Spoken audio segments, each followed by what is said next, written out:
Sektor jalan dan sektor drainase merupakan sektor kinerja utama yang berhubungan langsung dengan kinerja wali kota. Sebagaimana yang tertuang dalam RPJMD Kota Medan tahun 2021-2026, yaitu indikator tingkat kemantapan jalan dengan target sebesar 100% dan indikator jaringan drainase terkelola dengan baik dengan target 100%.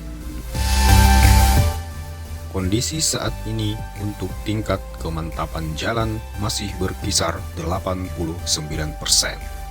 dan jaringan drainase terkelola dengan baik baru mencapai 90%.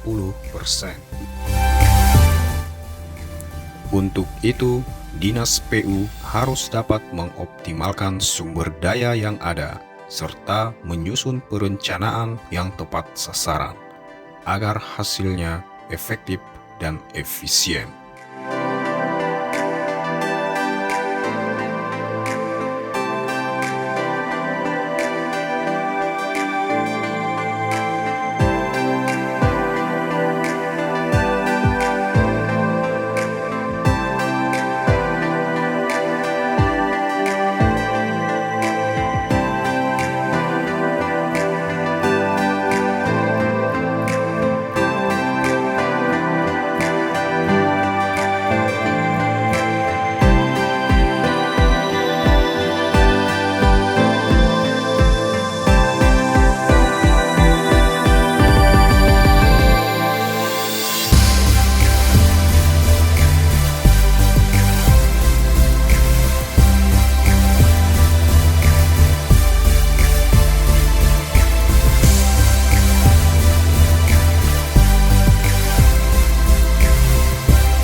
Sistem Informasi Manajemen Penanganan Jalan dan Drainase memiliki 3 modul penting. Yang pertama, perencanaan pekerjaan, yang kedua, pelaksanaan pekerjaan, dan yang ketiga, pelaporan pekerjaan. Fitur-fitur yang terdapat di dalam aplikasi adalah pengajuan usulan, verifikasi usulan, rekomendasi usulan, penyusunan rencana kerja, penyusunan memo kerja, penerbitan nota pengeluaran, pelaporan pelaksanaan hasil pekerjaan, manajemen alat berat, produksi aspal, manajemen bahan persediaan, manajemen pekerjaan penyedia, dan laporan analisis. Pengajuan usulan berdasarkan usulan periodik dan usulan non-periodik. Usulan periodik berasal dari usulan musrenbang dan usulan pokir. Usulan non-periodik berasal dari usulan stakeholder, surat kelurahan, surat kecamatan, pengaduan dari aplikasi Medan Rumah Kita, pengaduan dari aplikasi Span Lapor, kemudian dari Instagram Dinas PU, surat kabar, observasi lapangan, dan lain-lain. Verifikasi usulan oleh Kasubag Program berdasarkan kesesuaian usulan dengan perencanaan program dan kegiatan Dinas PU tahun berjalan. Verifikasi oleh UPT berdasarkan hasil survei lapangan.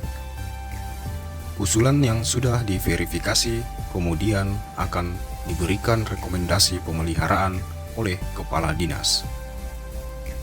Penyusunan rencana kerja berdasarkan usulan yang sudah direkomendasi oleh Kepala Dinas.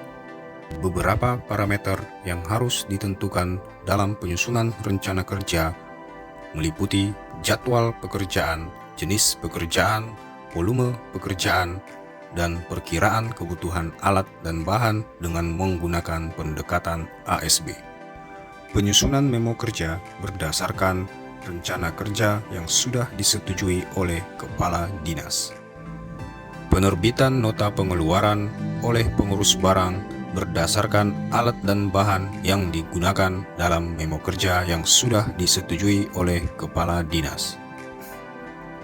UPT atau Bidang Pelaksana Pekerjaan melaporkan hasil pekerjaan meliputi volume pekerjaan, laporan penggunaan alat dan bahan, serta dokumentasi pelaksanaan pekerjaan. Manajemen alat dilakukan oleh bidang peralatan meliputi manajemen pengguna alat, penjadwalan penggunaan alat berdasarkan rencana kerja yang telah disusun. Produksi aspal dilakukan oleh bidang jalan dengan mengirimkan permintaan kebutuhan bahan untuk produksi aspal kepada pengurus barang. Selain diselenggarakan dengan swakelola, pekerjaan juga bisa diselenggarakan dengan menggunakan penyedia. Laporan dan analisis disajikan dalam bentuk statistik dan grafik yang berisikan analisis data usulan, analisis rencana kerja, analisis memo kerja, analisis pelaksanaan, dan hasil pelaksanaan pekerjaan.